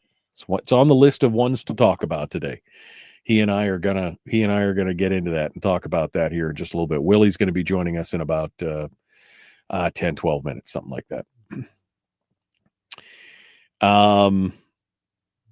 Richie says, for 30 years, I worked at a place that was public facing, requiring working outside of the worst areas of Minneapolis and St. Paul. Of course, they banned guns and wouldn't let us carry, but yet expected us to be hanging from phone poles. And I think he means not like literally lynch hanging, but you know what I mean? He's working outside on utilities, yada, yada, yada. He said, I didn't care. I carried my hole puncher in my backpack every day because at the end of the day, my life means more than their profit. Right. Better be judged by 12 than carried by 6, right? That's the thing. It's the Second Amendment's job to allow me to buy machine guns, vehicle-mounted weapon systems, and bazookas if I'm so inclined to do. It's the government's job to deal with me if I start using them in a way that is dangerous or criminal, full stop. And in an absolutist view, he's 100% right, which is the view that I hold. Quite honestly, I agree with him on it. There was never, I mean, there should never have been restrictions on anything that if you could afford it and wanted it, then by God, go have it. I mean, good luck. I mean, I don't know what you do. Just look at there. That's my Tomahawk missile launcher. I love that thing. I can't afford to fire it because each one costs $5 million, but man, look at that. I got it. If that's what floats your boat, then I guess that's what it is. You know, but if I wanted to take my Carl Gustav out and fire a few rounds, then I should, by God, should be able to do it. Right? That's what it's all about. All right. We're going to jump back into this here. We are 20 seconds out, ready to rejoin and continue. No Chris Cheng today. I don't know what's going on. Hope he's okay. Haven't heard from him. He skipped out last month because he was going to Europe to do more research for his book. Research. We'll see what goes on. Here we go.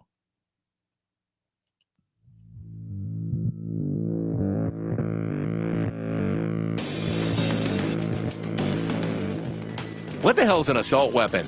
You know, if we could just figure out how to get all of the murder guns and the attack guns and not keep selling those to people and just sell protection guns, I think that would be great and solve a lot of problems. Does this mean that if we hurt your feelings, you'd consider the Michael Dukes Show assault radio? Okay, we can live with that. Here's Michael Dukes. Okay. No Chris Cheng today, apparently. He was headed to Europe to do some research. Talking about business write-offs. He's going to Europe to do some research for his book. anyway, he said he was going to be wrapping up the manuscript soon. That's why he wasn't with us last month in October. But I was hoping he'd be with us today, but that we'll see. We'll see what his response is when he finally rejoins us here.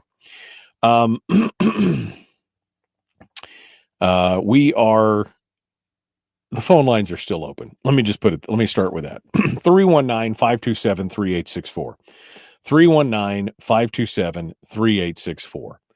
And I think Anthony summates a lot of what I was saying earlier in a briefer kind of way. He said, and again, this frames it back around the power of some people's argument to say that the Second Amendment is about government regulating the National Guard or even just the regular militia. The idea that giving the power of regulation of the Second Amendment to the very institution it was created to protect you against is pure idiocy. And again, if you go back and you read the framers' words and what they were thinking and why they included these things in the Bill of Rights, you can see that they were very clearly very concerned about the overreach of government. I mean, they were living through it. They were living through the overreach of a government that wanted to take their ability to defend themselves away. That was the shot heard around the world, April 19th, 1775 at Lexington and Concord, was the British attempting to come seize the powder and shot magazine at Concord and Lexington. They knew this in their heart of hearts. They talk about it.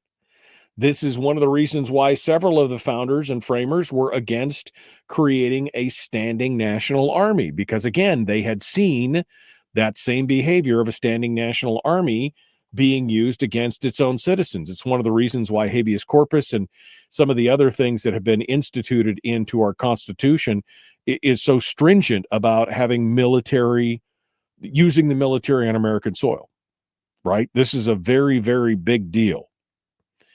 And it's because they believed in that. So yes, this idea that somehow giving the power of government regulation of the Second Amendment to the government, which was the organization that it was created to protect you from, is ridiculous. But again, this is what happens when you have a lot of, do-goodery, where people believe that government has to be I mean, look at the acceptance speech of Zohan Mondami in New York.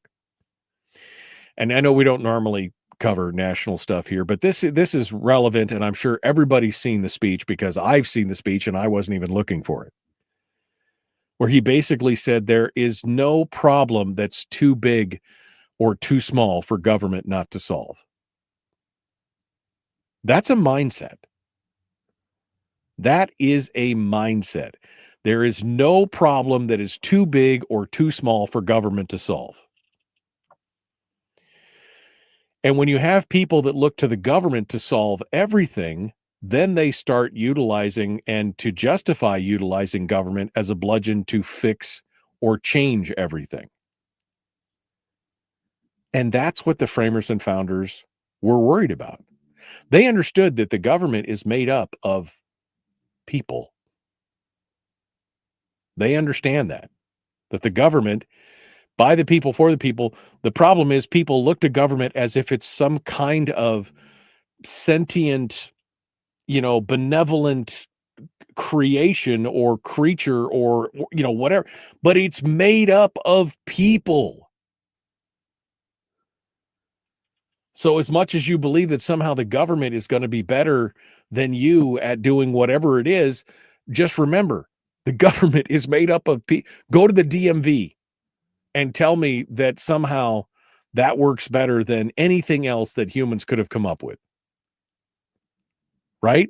I mean, that's low-hanging fruit there for sure. But that's the problem.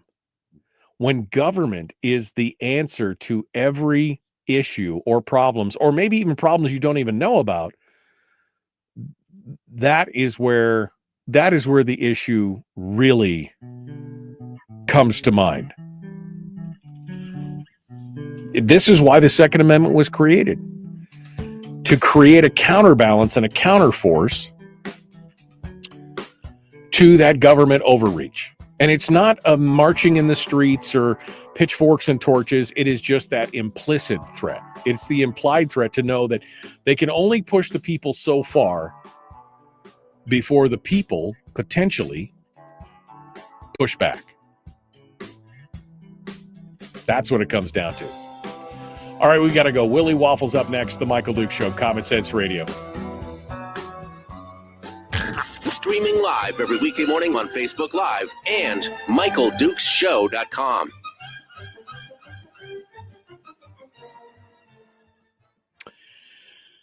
Okay, we are in the break here, and I need to...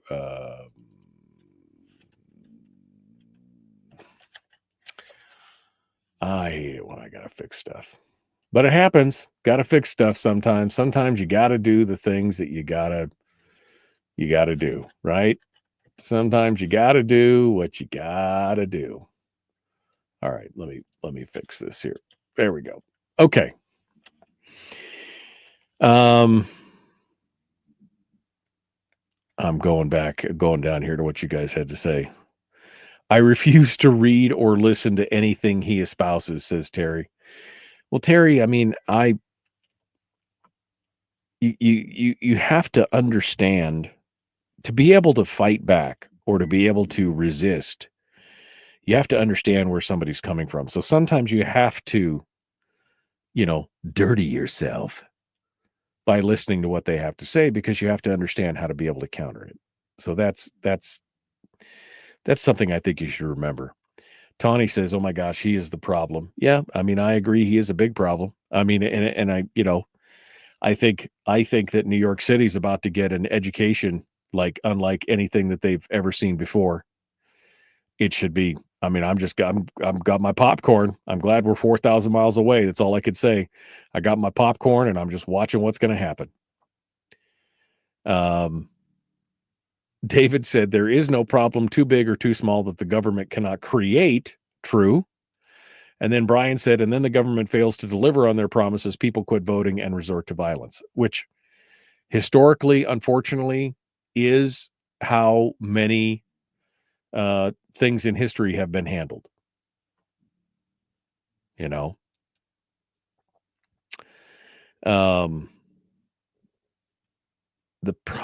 problem is these dummies keep voting for dirty, evil people. Then when they ruin one state like California and now New York, they flee to a normal place and act stupid. Well, no, the worst part is that they flee to another place and then proceed to enact the same things that got them to leave the first place. Right? That's what it was all said and done. I saw a really interesting analysis yesterday, and it was an analysis of the voting, and it was demographics on the votes of who voted for who, and they were talking about Mamdani in New York, and what it came down to, it came down to something cultural, and I'm sure I'm gonna I'm sure I'm gonna butcher this here. I forgot I gotta change let me change the backdrop here. Okay, here we go. I'm sure I'm gonna butcher this, but essentially, and I should have saved it. The people who voted for Mamdani were not the middle class people, lower to middle class people. They were all people making $100,000 to $200,000 a year. They were mostly women. And they were mostly women of that late millennial kind of age. And the guy was going through all the different statistics, and he says, why? And he said, part of it is they were sold a bill of goods: get a good education, get a good job, get a good career, take on all this debt for college and, have the hookup culture or whatever, and you'll be successful. And then they found out that it wasn't right, that didn't happen. And so here's this guy selling them a new dream of everything could be free and all this other kind of stuff. And he goes, and that's why you're seeing a lot of this, because they're disgruntled with the bill of goods that they were basically sold. And I know I've just completely butchered that all the way around. But to me, what struck me about that whole component was that it was cultural. It was a culture of, you were told a certain thing, that if you got a good job, if you went out, you studied hard, you got a good education, you put yourself in debt, go get $100,000 a year job, be successful, try and have it all, whether you have a family or don't have a family or whatever, that you'll be happy. And it's not, it's just not happening. And that's why they're going for this. And again, they don't understand what's about to happen. They don't understand the danger. You could see it in the interviews on the street. They don't understand the danger of what happens when you have 1% of the people in a city paying for 50% of the taxes. And their answer is, we're going to tax them more. And then those people leave. Who's going to pay the taxes then? And how are you going to get all this stuff? It's all about emotion. It's not about it's not about economics or policy or math. Anyway, it's interesting to watch, but we're out of time. We got to go. Phone's ringing. We got to do this thing. Let's get to it. Here we go. The Michael Duke Show, Common Sense Radio.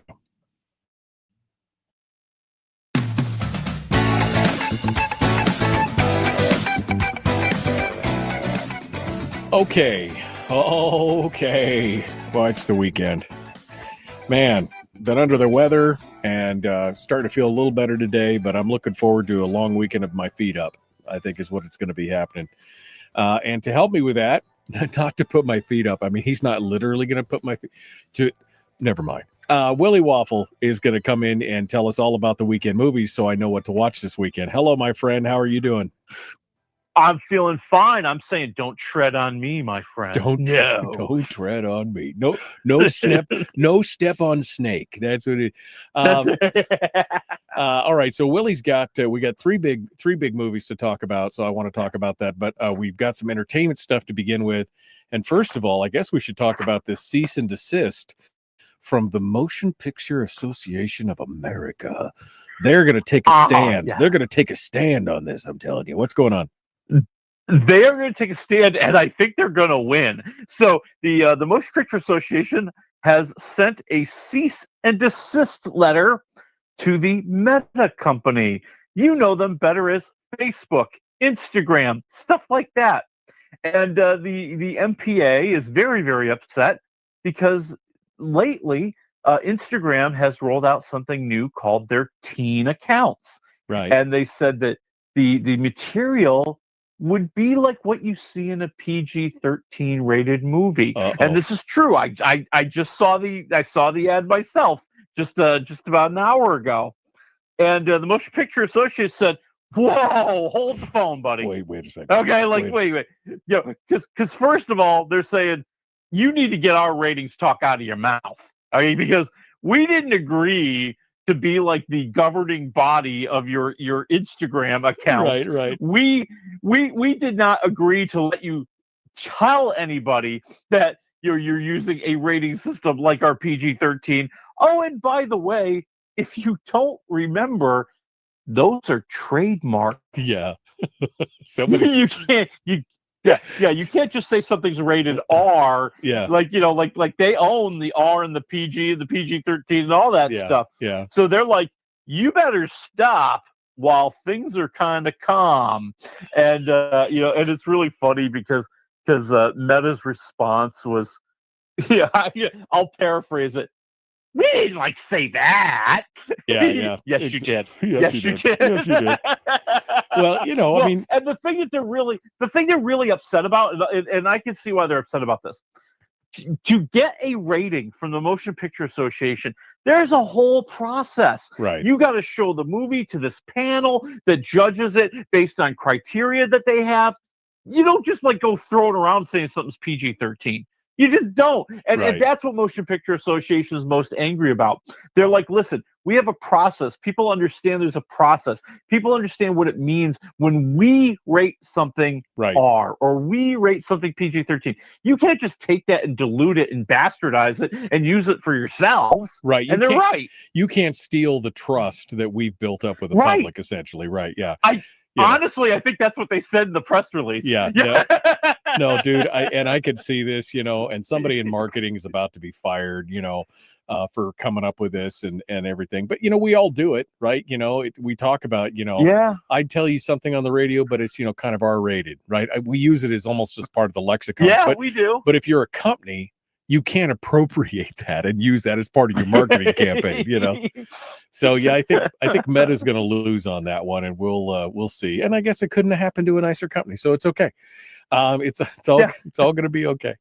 You said I've got an unexpected sequel in my future. What are we talking about? Announced late yesterday, the sequel that there's been rumors for years. There's been murmurs for years. Every once in a while, somebody who's involved with the cast says, I heard they might be doing that. Well, it's finally here, people. November 19th, 2027. You will be walking into the theater to watch Gremlins 3. No. You will be walking into the theater to watch Gremlins 3. Yes, probably me. I will be waiting for that stuff to hit the stream. Maybe. I don't think I'll be honest. I remember watching Gremlins 1, but I do not remember watching Gremlins 2. So, I mean, I didn't realize it was a trailer that, or a sequel that I needed, but apparently, the House of Mouse, they're like, what property do we have here that's, well, this one actually, I think actually is Warner Brothers. Oh, it might be. It might be. Yeah. And why I say that is because they had an HBO Max series about the Gremlins a few years ago. And based on that and based on the popularity that they think is out there, and frankly, based on everybody else cashing in on nostalgia from the 80s and 90s and whenever, they've decided they're going for it. Steven Spielberg is back to be an executive producer. Christopher Columbus, who wrote the original movie, that's kind of the movie that made him, he's going to be back to produce. And I'm sure they'll entice all the stars to make a comeback and to show up. Sure. But it's coming back. And I'm with you. I remember the first one. I remember the second one. Nobody really liked it as much. But, yeah. Why do we let that stand in our way? Hey, look, when did the 80s become nostalgia, right? I mean, that's the thing. It used to be I don't know. It's well, I guess it's been a while. Off and on. Yeah, I guess it's been. I think it's been off and on. Yeah, I mean, I think the 80s nostalgia really hit a lot harder, like in the late 90s, early 2000s, and then I think when COVID hit, everything became nostalgic. Yeah, everybody was nostalgic for the 80s, for the 90s, for the 40s, whatever you were into. Right. And we've seen that everybody's mining that material. I mean, how many podcasts right now are really just the stars talking about all the episodes they made from some show that aired 20 years ago, or 15 years ago. That's true. They're hot, Yeah. and people want to kind of revel in that because there's some comfort and there's some safety and there's some familiarity going back there. We were talking about this with Christmas music day before yesterday. We were I guess yesterday, whatever. We were talking about, people are so sick and tired of everything being everything's political, everything's divisive, everything's this and that. They're looking for some kind of feel good. And let's face it, back in the 80s, it was all kind of feel good, right? There wasn't a whole lot of this, what we're seeing today. And so people, they look back at that and they go, oh, it's the same thing you see in Christmas music and everything else. So I'm okay with that. I'm okay with it. We can come back to that. Although again, I don't know if I'll go see Gremlins in the theater. Do I really need to see it in the theater? I don't know, but we'll watch. So 2027, you're saying for that one? Yes. So basically they said, we're going to do it. And now they're going to have to do all the other stuff. Yeah. They're going to have to get a script. They're going to have to hire stars. They're going to have to hire directors. They're going to have to make it. There's a lot to do. Yeah. All right. Well, I guess we'll see what comes of that. If the world is still here in 2027, you and I will talk about it. Let's go on to, of course, more about today's Hollywood. One of my favorite series, Stranger Things. Millie Bobby Brown, the little girl who's now grown up, playing 11, the one of the main characters. This is kind of a shocking deal. Tell me what's going on here. Yeah, this is wild. This is and it's kind of heartbreaking. There is a report that Millie Bobby Brown, before they started filming the last season of Stranger Things, filed a massive, lengthy, very detailed complaint about her co-star David Harbour harassing her, not sexually.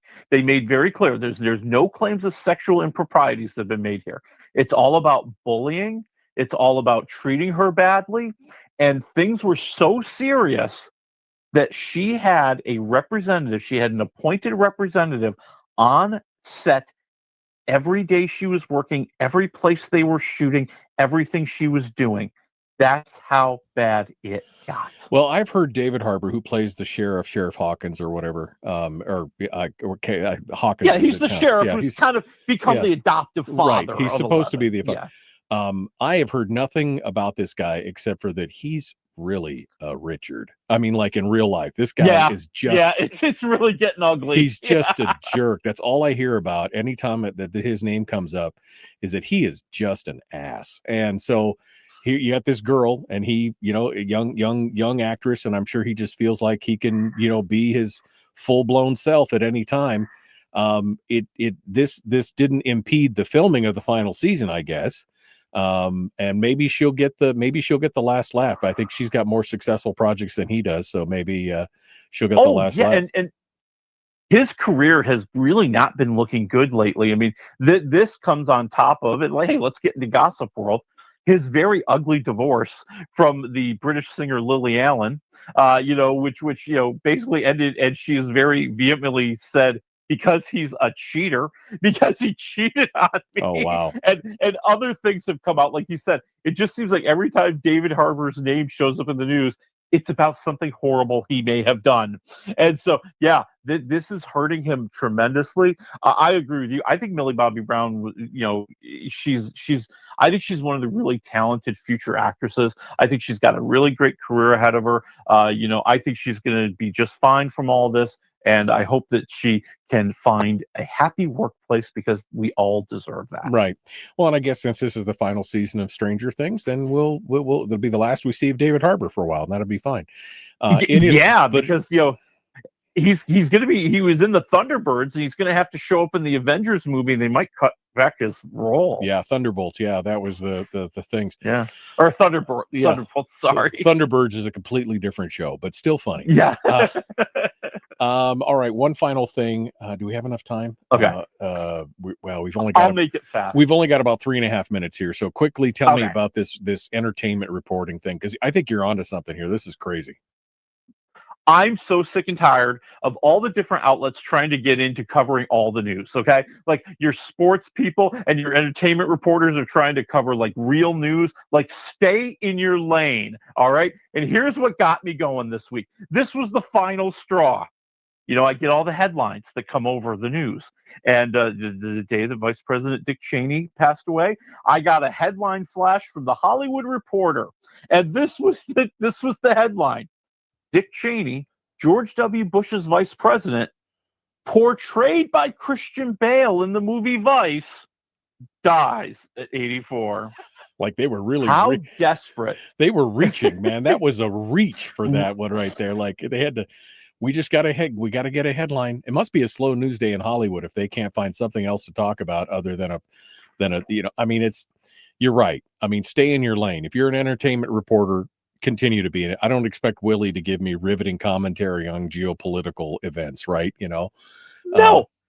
And exactly the other way around. Like, I don't expect Woodward and Bernstein to be covering the Dodgers. You know, Right, it right. goes both ways. Yeah. No, it's crazy. Everybody's looking for clicks, Willie. That's the thing. Everybody's looking for That's clicks. all it is. Yeah. And that's what upsets me. It's all about, we just want to hook on to whatever the hot thing is you're talking about for the next hour. Yeah, exactly. And it's sickening. All right. Well, let's get to it. We got 3 things to talk about: Nuremberg, Frankenstein, and the new Predator movie. Give it to me. We got 3 minutes here. Okay, I will be fast. Nuremberg, you know, it is you can tell that everybody's trying to win an Oscar, right? Right. The movies are getting longer, the themes are getting darker, and this is a great example, but it's not going to get an Oscar. It's Rami Malek portraying a psychiatrist who has to determine if Hermann Göring, played by Russell Crowe, can stand trial, is fit to stand trial for his crimes in World War II at the Nuremberg trials. And it's about the relationship. It's the back and forth, the cat and mouse game, everybody trying to control, the battle of wills. But there's a lot of just time wasted on a lot of other things that just aren't that important. So I'm at like 2.5 waffles. Okay. All right. So good, but not great. All right. We got it. Yep. What's next? How about we go Predator Badlands, the Predator movie that is unlike any other Predator movie you have ever seen, because this one's about a young predator, a more, weak predator, a runt predator who's kind of cast away from the clan and sent to this basically this planet where every single thing on it wants to kill you. It's like Australia. And while he's there, he meets a robot that becomes his friend, and she's going to try to help him kill the most powerful beast on the entire planet to prove to his daddy, I'm tough too. And it's very violent. They're fighting a lot of creatures. They're trying to save their own lives. But you know what? It's kind of humorous. It's about learning lessons about ourselves, finding our self-confidence, finding our strength. I'm at like 2.5 waffles. You know what? At least it's different. Yeah, I've seen the predators kill everything in sight. Yeah. Seeing one that's a little bit more vulnerable, okay, you got me. You convinced me to see something a little bit different. They should have just named it I Was a Teenage Predator. That would have been, oh no, wait. That would have been good. That would have been a totally different type of movie. Never mind. Finally, we're down to Frankenstein. We got about a minute here. Well, and you knew this was going to be the best movie of the week. Oh man! This is directed by Guillermo del Toro, my friends. Yeah, he's the guy that really drops in all the really cool stuff, and he has taken Frankenstein and moved it out of the horror genre into something a little bit more sci-fi, something a little bit more thoughtful, much more like the book. And so, it is the same story. Victor Frankenstein, played by Oscar Isaac. He's the maniacal scientist. He wants to create life from death, and he builds the creature, played by Jacob Elordi. And well, they don't get along because Jacob wants to be more of a human being, and Victor views him as just a science project and probably a failed one. And they go on this wild kind of battle against each other throughout the movie. And I really loved Oscar Isaac. I think he's great as kind of the over the top, maybe even kind of campy scientist at times. Right. And Elordi kind of surprised me. I know him more as a haircut with good hair product, but he makes a nice little complex, innocent kind of a beast. I'm going 3.5 waffles. Wow, 3.5 waffles. It's Guillermo del Toro. It can't be bad. Folks, we're out of time. We'll see you on Monday. Thanks for coming in.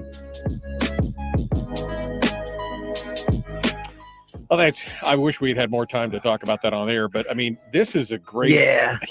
Guillermo del Toro is just a genius. There's just never been a movie that he's written or directed that I have just not thought was fantastic. And my kids, my wife, everybody's so excited about seeing this. It's on Netflix. He's just visually, and even in the story, he tells his stories in such a wild way.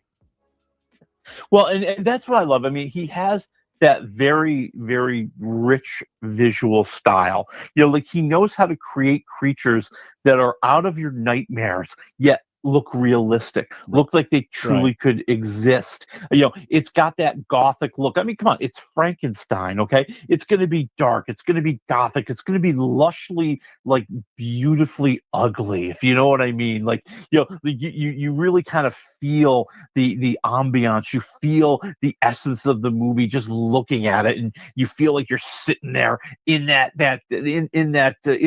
experimental room, or when they're going down the streets, or when they're chasing after each other. I mean, I just think that he creates a great atmosphere, and you surround yourself with some great actors. This is a winner. This is a big winner. Yes, it is on Netflix. I think I forgot to mention that. Yeah, but yeah, no, it's great. It's going to be good. I can't wait. And this reminds me, we only have about a minute left, but this reminds me, my wife showed me a trailer the other day, the movie The Bride. Have you seen that with Christian Bale, the trailer? With Christian Bale, yeah. Yeah. So that's going to be coming out too. So, like, it's the other side. It's the Bride of Frankenstein. Yeah. Right. Maggie Gyllenhaal and Christian Bale. And it's the story of them running away and trying to be normal. It looks crazy. I can't wait to see it. Really does. Yeah. So, something new out of something old. I like that. I like a new take on it. So we'll have to see it. All right, Willie, anything else real quick before we go? I mean, I think that's really it. It's go enjoy yourself, have fun, enjoy the week, because Oscar season is kicking off hard. Oh, man. And we're going to be talking about a lot of movies. A lot of movies. A lot of boring. I mean, a lot of great movies.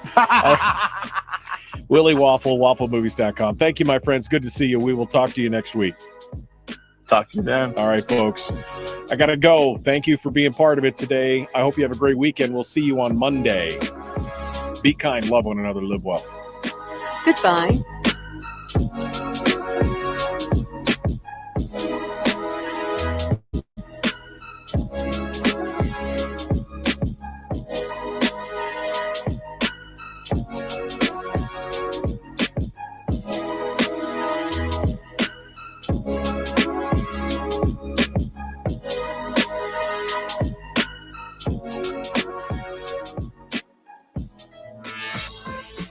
We've shed our terrestrial radio skin, and now we are slimy lizard internet people. It's the Michael Duke Show.